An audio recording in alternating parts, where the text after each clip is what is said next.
Also, yeah, we want to give some insights to the future, so what is going to be next up in the industry. So yeah, as you can see, the questions might be a little bit leaned towards like not perhaps today's technology, but maybe what is going to be in the future as well. Today we have one guest panelist. So welcome, Lucas from CNCF, right? Thanks. Yeah, and Erno from PolarSquad. From PolarSquad actually also Juhani and Jaakko as well. Hello, hello. Great to have you here. Okay, so if everybody's ready, I think we can go on to the first topic. So, by the way, we have some guys from online. Are you able to hear us? I think that's a yes. Yeah. Great. All right, so the first topic, how should we design a sustainable infrastructure that would stand the test of time? And well, whoever wants to start, if nobody's willing, I can rule that. Maybe Erno, you are the closest one to me, so. Shit, I don't know. I don't know. Is that a good answer? Yeah, I don't know. First of all, what comes to my mind is of course that what have been happening lately is that you kind of abstract level have been increasing all the time, and that's might be something what help the whole infrastructure to stand to time. I don't know. What do you guys think? I think like I've been thinking about this a little bit, and yeah, it's like the infrastructure that we run things on, that's going to change over time quite a lot. Yes. So like having it simple, I think that's a key thing, because you know, if it's simple, then that means that we can understand how it works now, and we can understand how it works once we are in the future. Like, and we can understand our past infrastructure, and that makes it easier for us to understand how we can transfer that to a newer infrastructure as well. And I suppose also like portability kind of like plays into that as well. But you know, even that's really hard to guarantee, because right now we're building stuff on like this like on Linux mostly or Windows. But in the past it was like mainframes or something like that, and that's totally like incompatible. So what about in the future? Are we going to see maybe the next the revenge of mainframes, perhaps? Quantum computing. Yeah, or that. So it's like, who knows what's going to come. But I think simplicity is one way that we can sort of like reduce the pain, if that makes sense. I also think like using industry standard interfaces or some kind of, well, in my opinion, ideally open source interfaces. Some other people might disagree with that, but in a way, some kind of, as you were talking about, interoperable things that you can actually test for portability. For example, the Kubernetes conformance test is one. Like a million solutions, and although it's all locked in to Kubernetes, it still makes sure that you can choose between whatever Cloud Amazon, provider. yeah, like Google, these different things. Yeah. Or stuff that you have hand-rolled. Yeah, I would say that nothing lasts forever, and change is the only constant. So, like, your answer to this question is that, like, I mean, what year are we in now? It changes every year. And actually, that's also interesting. Like back in the days, it was like somehow some people thought that software is something what you have a project, you build it, and okay, now it's done. Yeah. But actually, we have learned that okay, software is something what lives all the time, and you need to continuously. And I think it's the same thing with the infrastructure. Like at some point, people thought that you built the infrastructure, then it's done, and woohoo, that's all. But actually, it's something what changes and evolves all the time and need to evolve. Like so, maybe the cycles aren't as quick as they are in software development in that sense, but they do. The cycles are still there. Yeah. Moving to cloud, moving to containers, to Kubernetes, to something else. So yeah.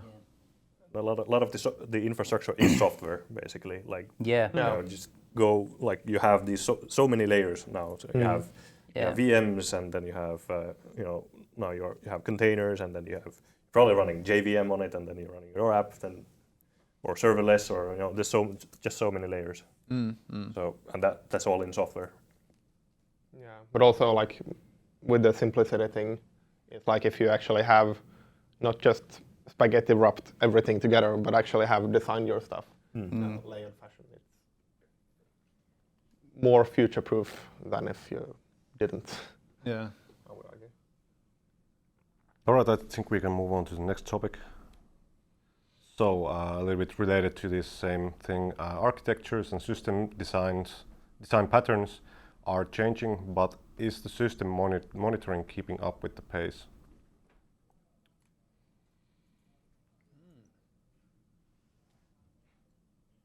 Well, if I say something, well, at least what I have seen when the change of using containers, what caused that, like quite many monitoring systems were built so that it were like from the beginning it was like there's some server name, this is where the metrics comes from, and it wasn't designed at all that there might be like 1,000 different names, for instance, with the metric key, and suddenly the monitoring tools what people were using didn't actually suit to this use case anymore, and there's a lot of new monitoring tools for this new kind of use case. So yeah, they are keeping up. So you are still using Zabbix to monitor everything? Yeah, configuring that with manually, adding every single container. Oh, now I want to monitor this one. Oh man, now there's a new container. oh, just a second. Just wait. I'll add it. Yeah. That was exactly the pain what it used to be. What are you guys using in your projects, for example, like some moderner monitoring architectures or systems? Is there anything you can name? Prometheus. Yeah, Prometheus. A lot of Prometheus. Yeah. That's the state of the art. And like Fluent Bit for logs and stuff, and Elasticsearch actually. Yeah. But the Prometheus actually, that was quite interesting, like how it's open up always the discussion about like pushing or pulling the metrics, because the Prometheus is other way around what you have been used to. Usually, all the past tools were always pushing the metrics, and suddenly there's a new tool what is pulling. So and I don't know, it's. It kind of makes sense that the reason why they are doing it like that, and I'm okay with that. But what I have seen also is that some people start to stand really strongly on the other side and just ditching the tool just because of that. Yeah. Which is strange because Prometheus also has a push gateway. But I can see anyways why they would like, because it's one extra component, and like you actually have to set more things up. But yeah, I think at current Prometheus probably the like industry standard. But what's nice there too is like, I'm gonna probably mess up the words, but like this, the Prometheus spec, like the format was renamed, I think, to Open Metrics, but then that like merged with some other project and became Open Telemetry or similar.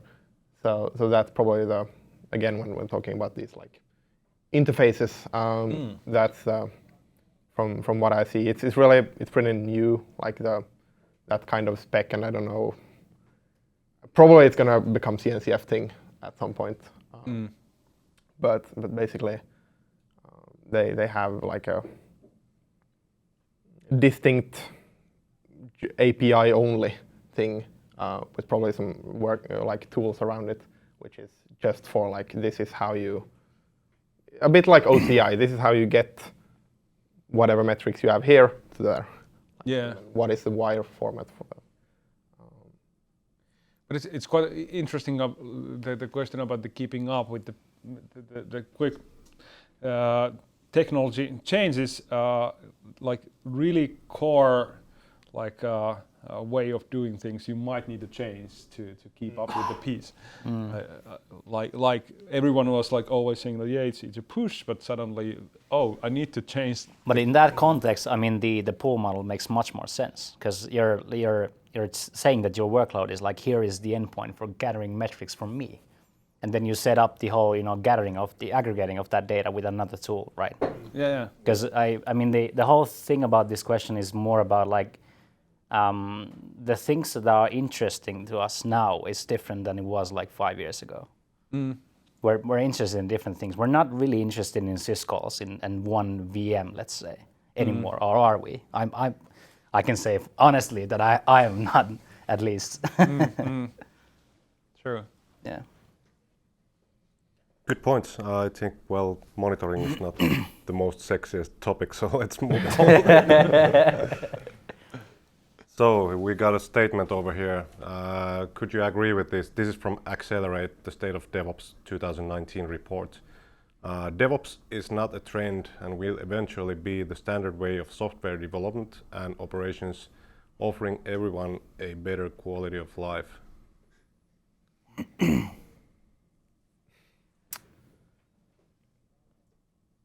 wants to start? I mean, if you don't move fast, you will die.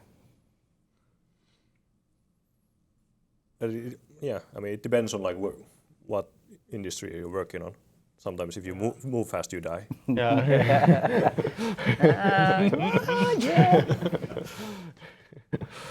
that is.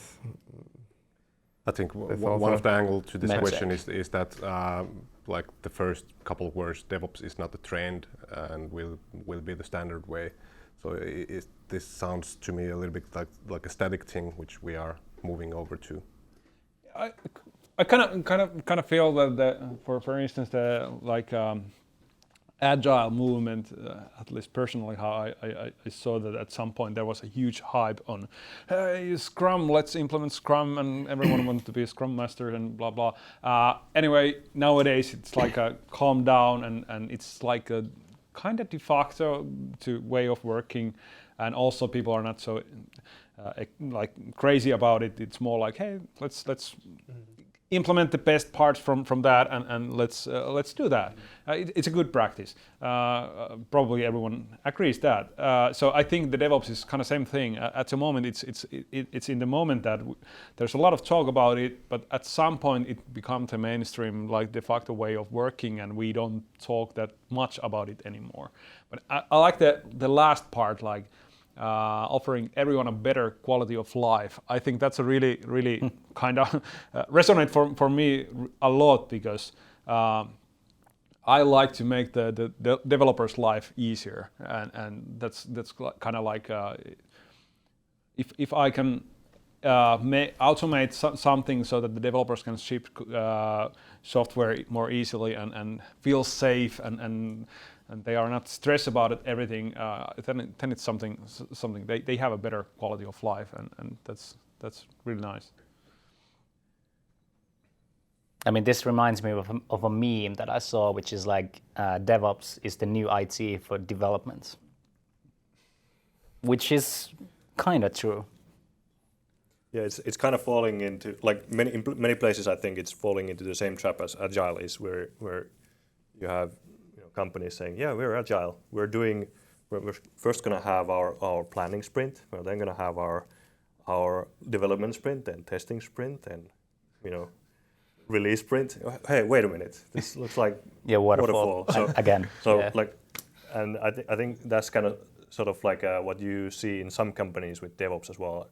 Is we're DevOps. We renamed our ops team DevOps. Yeah, we have this team DevOps. We put our workload. We are doing it now. Yeah. Or we put our workload into Docker, which we're DevOps now. Yeah. But if it's gonna, I mean, surely it's gonna like get past that. I think eventually that kind of sort of anti-pattern will die down, and we will see the sort of true DevOps actually be the thing that like everyone remembers. If not, then somebody's gonna come up with a name, and basically it's DevOps, but it's a different name because they misunderstood DevOps the first time. But yeah, I think there's a huge value there, and especially like when we start moving more things to the DevOps world. It's not just Dev and Ops, but there's the whole DevSecOps thing.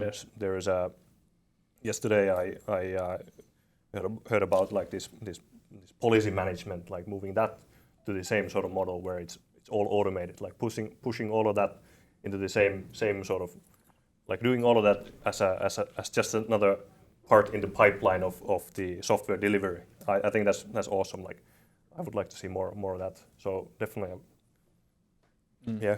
I've also seen, as you talked about, like these companies who are like, well, now we have this ticketing system. Like, oh, actually, we want to, like, yesterday I read this nice blog and I want to get all into Kubernetes. Now like, our company strategy is Kubernetes. And they're like, and then they rename their teams and do that kind of stuff, but they don't change the structure. So they're still like, do you want to run a workload? Then ticket. Like, and that makes no sense. Yeah. What would you guys say, or disagree with me if I would say that like a lot of DevOps is based on the tooling? A lot of what people think about DevOps is some tool or another, not really the whole framework where it was originated from. Like you said, you know, we have Docker now, we're DevOps. Yeah, exactly. Yeah, I think that's like it's kind of same thing what Jaakko said about the agile, that the development team maybe start to use some agile methodology, run Scrum, but actually the whole company didn't change around that, and actually it was just waterfall. Yeah. I think it's the same thing that with the DevOps, like maybe the team can start using Kubernetes or some other technologies, but if they don't change the way of working and the whole culture and the processes, nothing changes actually. Yeah. If there's like still the ticketing system that, hey, they just changed the VM with container. Yeah. I need to write a ticket that I want to run one container now. It kind of sucks. Post the YAML through email. yeah. Please, can you deploy this? No. Yeah. So yeah, the change need to be a much bigger, and that reason it takes some time before DevOps become the mainstream. I think the agile is now becoming. Now is the change happening in some companies, at least what we have been talking, that the whole company is changing, the sales and the management, everything is changing to agile. Now it's happening, the real change, and I think with the DevOps it's going to take maybe 5 more years before companies realize really that, hey, okay, we need to change much bigger right. change. Yeah, but I also think like in the same way as if or like that DevOps will become the like standard way in the same way as you described for the earlier things, there will always be a next thing. Like there was there is still, but especially like a year ago, there was a lot about hype about Kubernetes, like how it will solve all of your problems, but it will not, because it's like a fairly low-level API which you can use towards programming your own distributed applications. And then like then when that's like when people realize that it's just one of the tools in the stack you're using, and like then it's boring, because now it hopefully just works. So then the hype is going to be above like serverless or like how to do different things. Like there's not the same hype about Linux, for example, but we all use it. Like the kernel is there somewhere. Yeah. I think this is a good bridge to the next question we have over here. So what do you see as the value of a term called GitOps? What about ChatOps, DataOps, SecOps, etc.? Aren't they all part of DevOps? So yeah, I can. So I'm a CNCF ambassador for there, and I have my.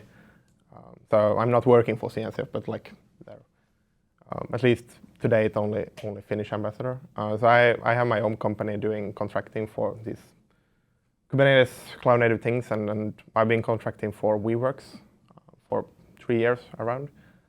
And WeWorks are the one, like the primary company actually trying to push this GitOps and like paradigms, which I see make a lot of sense. Like yesterday, for example, it was the policy. Now I don't remember the name of the speaker, but Mike, right? Cool. So he was just talking about like adding this compliance and security into the pipeline, and then you do git push, and then like you have configuration as code in your repo, and then boom, boom, boom, it does all of the things, and I think that makes a lot of sense. Also for the like delivery aspects that you can once you have your stuff in the Git repo, you can also reproduce, like it's hermetic, and you can reproduce it in different environments.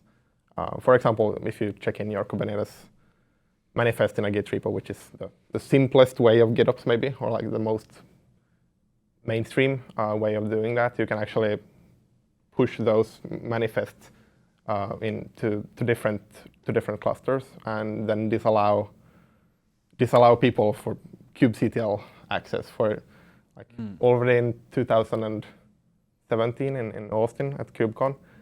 Kelsey Hightower was like up on the keynote stage, basically saying that kubectl is a new SSH, which is fairly true, and then that is where the GitOps things come in. Like if you allow kubectl access to a normal developer, then you're doing probably something wrong. And actually, the question about aren't they all part of DevOps?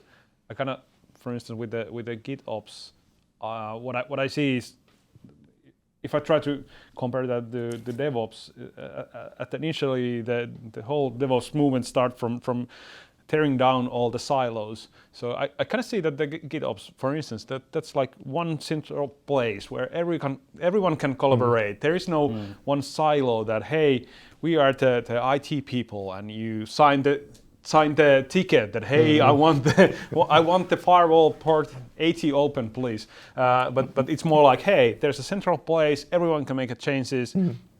Of course, there's some review process, but anyway, it's more like, hey, let's work together. So yeah, I think that GitOps, at least for instance, from that list is, it's kind of part of the same idea of what the DevOps have. It's like maybe a more practical oriented, like one way of solving these problems in a pretty good way. And like one example of in the Kubernetes project, we have like, well, there's thousands. I think there's 38,000 contributors last time I checked, and then like only a fraction of those, or like then given a fraction of those actually are in the Kubernetes organization and like have different maintainer, reviewer, administrative responsibilities, it's like a mess to manage, right? You can't just have this one person from one random company just like, oh, you want to join? Yeah, well, sure, I'm gonna go to GitHub UI here and like add you. That does not make sense. So we have like a github.com/kubernetes/org where all the persons in the teams and like all the different whoever ought to be there in the organizations are checked in there. If you want to be added, I'll send a pull request and we'll see if it merged. And then like when it does merge, there's like this loop which is checking. Then like is like, well, now there's the state difference between what it should be in the Git repo, which is a single source of truth, and then it just applies that to the GitHub UI or like APIs. But like in the other way around, we also get like Slack messages to the admins if there's somebody who adds themselves, or like somebody who adds their friend without actually checking into the Git repo, actually being transparent who's there.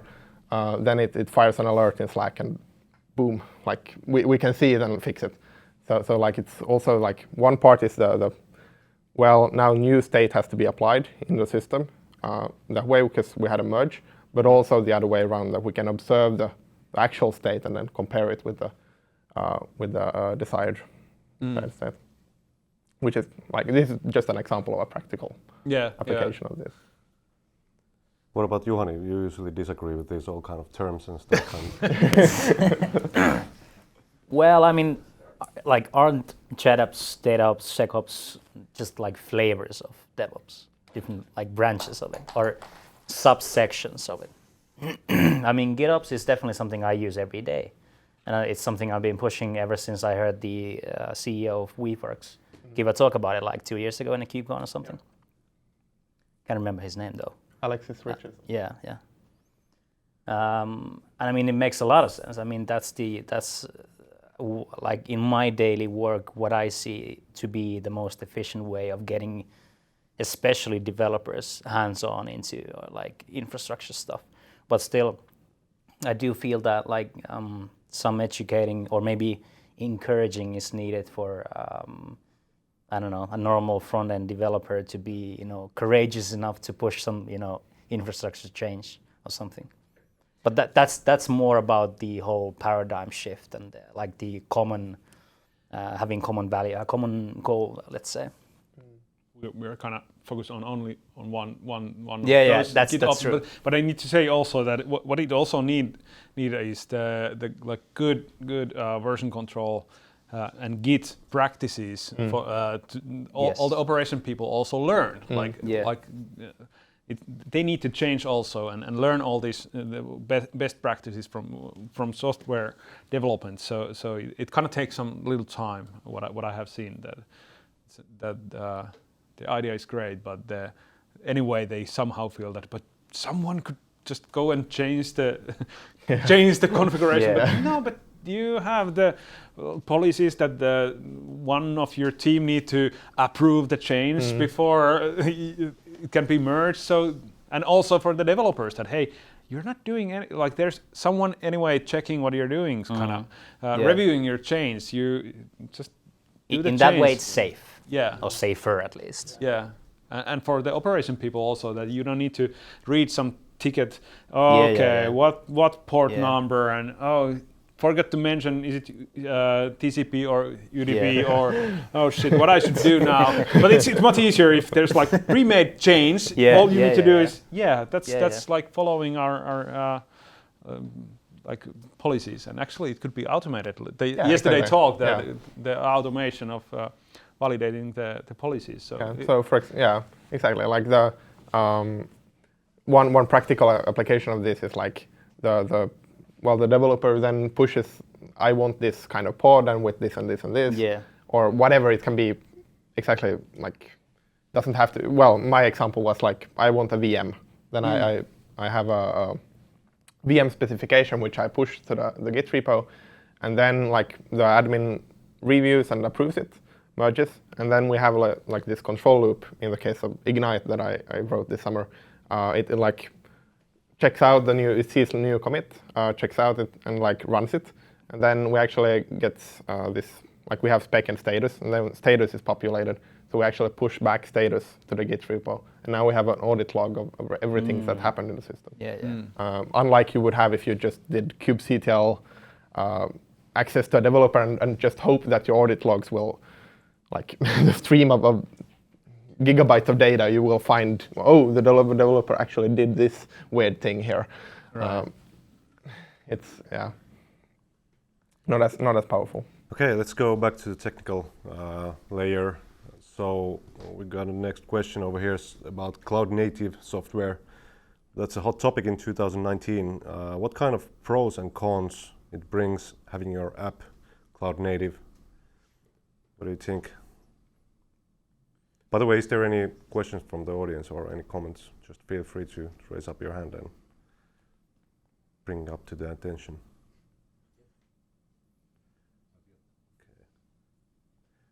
Okay. Jaakko, do you have any opinions? Well, since there's a lot of like talks about like how cool all cloud native stuff is, I wanted to think about what's the bad part of it. Focus a little bit on that because I think it's constructive.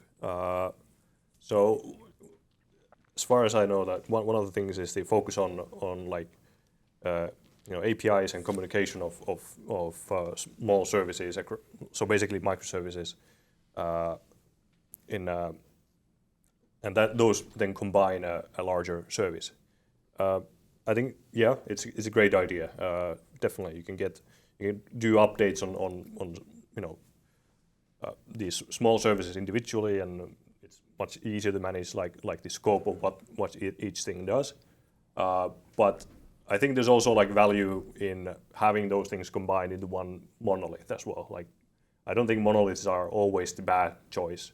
Certainly, when you're like, if you're a small team that has fairly little ops capacity or ops knowledge on their own end, or they have fairly little sort of experience in microservices in general or stuff like that, then it might just make sense to have one giant application where you have most of everything, and you just run that, because it's one place for you to work on. You don't have to, like, when you introduce a change, you don't have to introduce the change across multiple services if it's that's kind of like a deep slice.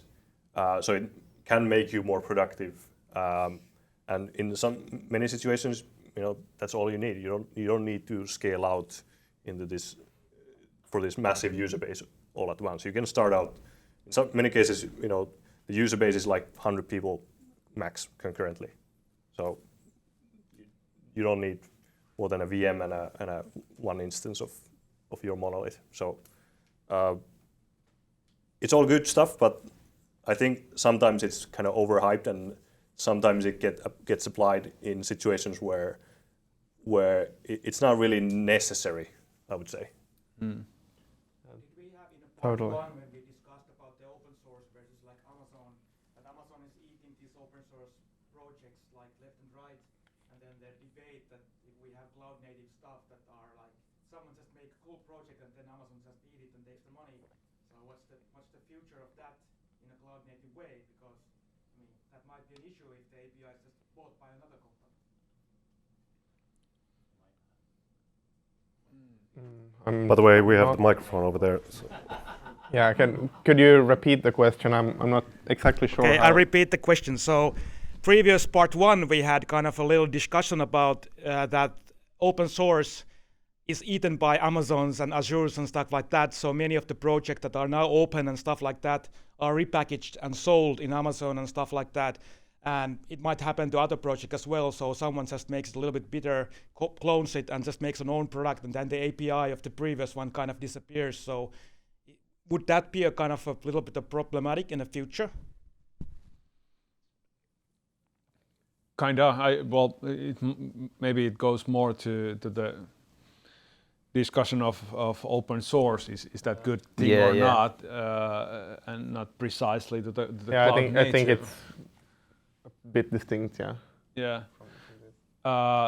What I actually about the cloud native.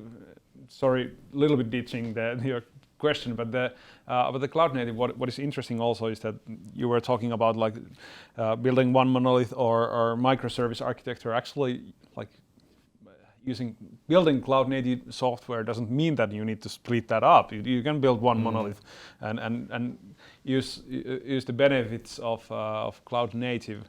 I just lately read about one blog post about there's a movement, or not movement actually, I think it's a technology for virtualizing network functionality, such as 5G and 4G and all these, basically building all those features as a software, and just virtualizing those, and basically all the operators could install 5G to our network, and boom, it would be available. That kind of thing. It's called NFV, Network Function Virtualization. And the blog post was like, actually, that's a really bad way of implementing. What they should do, they should implement cloud native to the telecommunication environment. And I started to wonder, like, okay, what's the catch there? And I think the thing is, like you mentioned, that there's a open APIs and specifications. So having software just like package it so that it's not tied into some specific hardware or anything. It's more like generally packaged to container, you have a specification that this is how you run it, and maybe it's another specification that, hey, this is how you should this many instances you should run it and such. So it's kind of like a new way of thinking. And for instance, they had an example of that. The NFV, it's following the practice that you have some device and you say that on this server number 1, I'd run this application, and server number 2, run that. But the cloud native way is more like, I have this software, it needs this amount of CPU and memory, I need to run 5 of them, run it. And not talking about the hardware at all. So I think, yeah, it's hot topic 2019, but I think the cloud native will become even bigger, and it will expand out from just the cloud environment to the bigger areas. The one thing I want to touch on what Jaakko said is that I guess the main problem of really getting a fast pace on adoption is there's no standard on the APIs. Like everybody has their own interface to talk with. I mean, if we had a common way of talking, like different pieces of talking with, I mean, Kube API, Kubernetes API is one example of a really good API, which is like a common tool for everybody to use. But like, let's say, other tools would use a similar framework. We might be able to, be more fast with our, running our software. Yeah, actually, I think that is going into the right direction. Yeah, it's going that way, though. It's like, for example, in the case of Ignite, we basically just, realized, we need some data model. How do we describe a VM? Yeah. And then, although it has nothing exactly to do with Kubernetes, that layer, we use Ignite for running Kubernetes on top, but exactly that layer has nothing to do with Kubernetes per se. We use the API machinery and just could have all of the same methods of applying. We have API semantics version, are similar, right? semantics API version, kind, metadata, spec, status, and everybody who sees that immediately realizes that this is that and that is that, and then and also going with CRDs and then having stuff like gRPC and in CNCF and for example, the open telemetry thing for metrics and tracing is really powerful. So I think that will probably evolve and get better over time. And also I agree with the you don't have to be cloud native. You don't have to build microservices. And fairly often I just say that, just do your monolith, because it's you need a lot of tracing set up and a lot of to understand how the flows in the application goes, and then service mesh or not service mesh, whatever, but all these different things. So it's the same as running Kubernetes to just run your one WordPress replica blog. It's that's just overkill. But it's much cooler, though. I like there was a picture of a huge truck with a small package in there. Yeah, exactly. Exactly. Let's have a quick round of for the next question. So, what is the next transformation after the public cloud has become a standard? So, let's have one quick answer from everybody. Managed services, definitely. I think there's going to be the services are going to start to simplify more. Right now, they're way too complicated to use for a standard developer. Yeah. Well, then I guess I'm going to repeat all the echo chamber and just say hybrid cloud, because not everybody, just thinking about GDPR, we've seen many cases of where people just can't go to Google and push, for Smartly, for example, yesterday, generates petabytes of data like really fast in just some weeks, months, and then they just can't push it all over to America and then say that it's fine.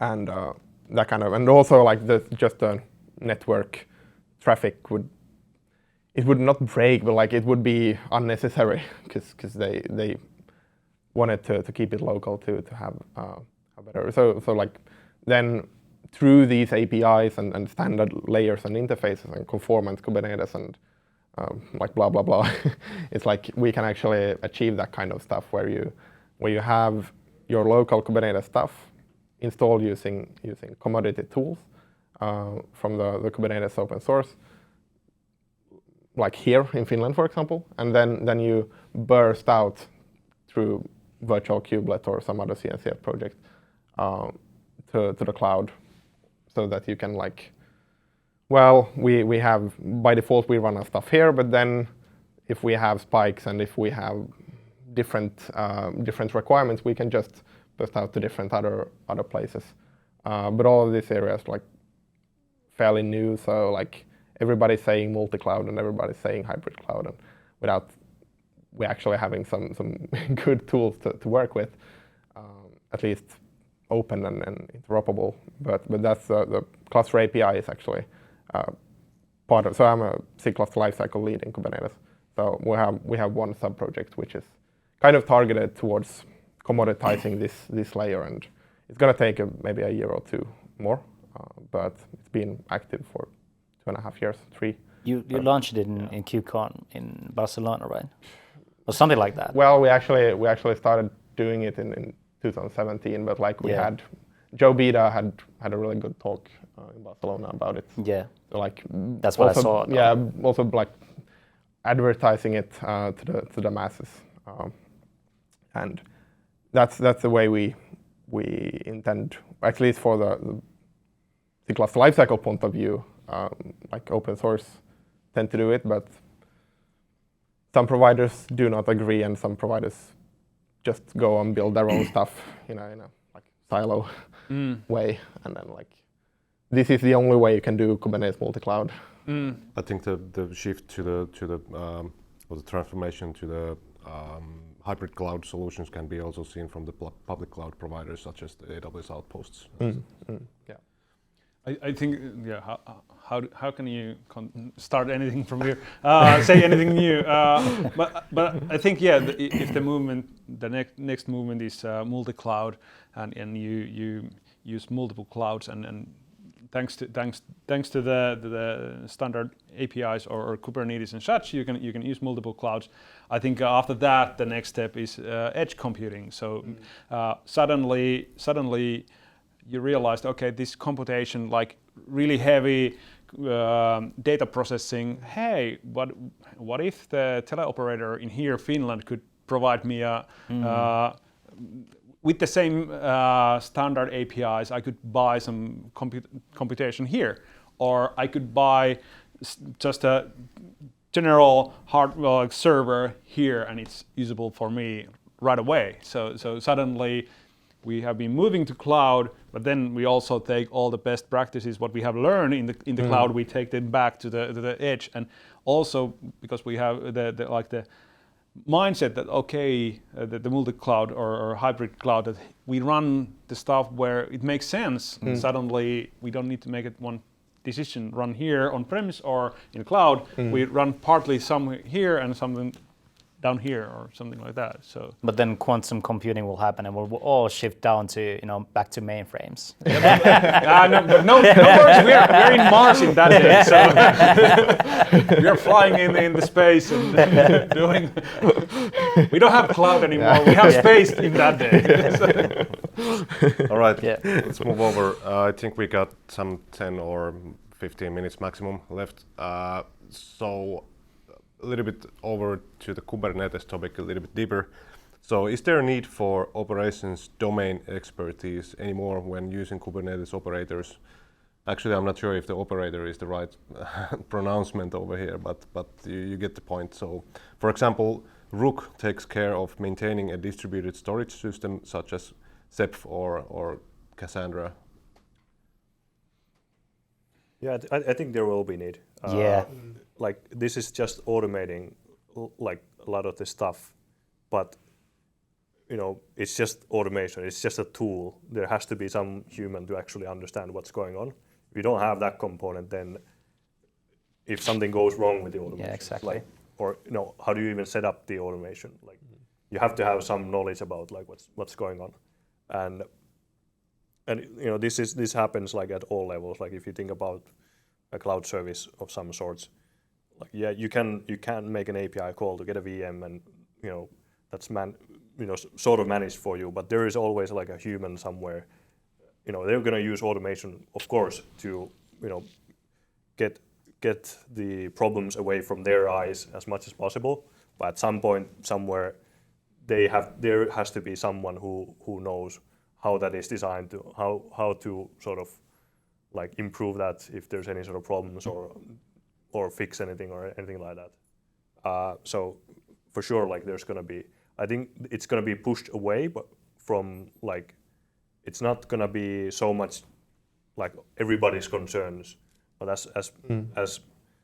as these managed services get more and more common, I think it's going to be pushed to the edges to other companies. It's going to get outsourced in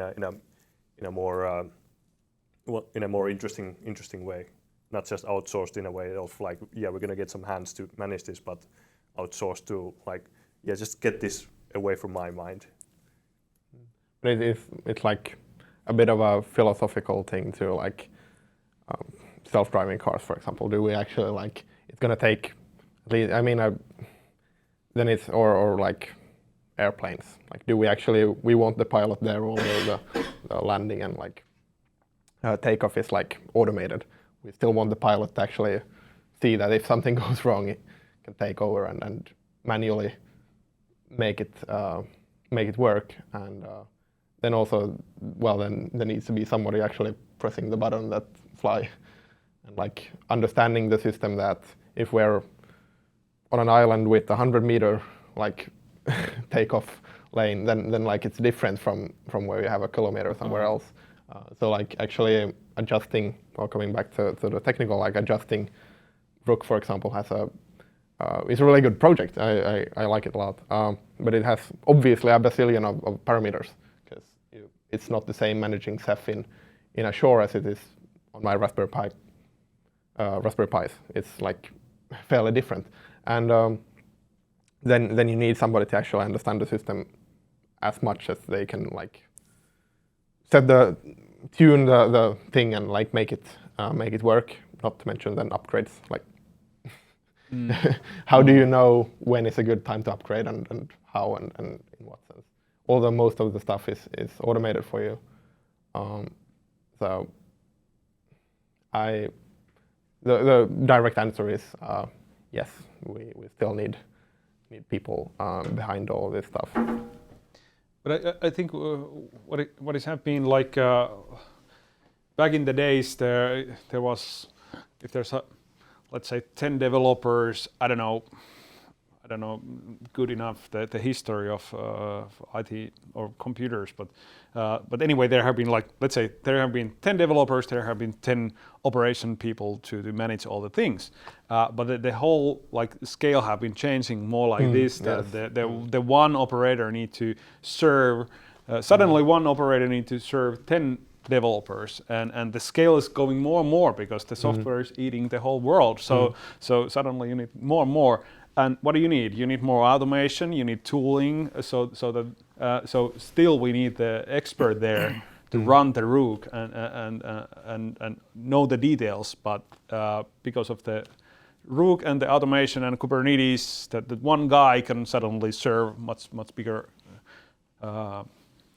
developer or more customers. I think it's the same with the airplanes. They used to be small, but now they're huge. There's still a few pilots only. Yeah, I mean, if you think about just ships, like actual ships, like hauling containers around the world, I mean, how many people they used to have for a crew? Like, 50 people? Exactly, yeah. And now it's like 7 or 8 or something.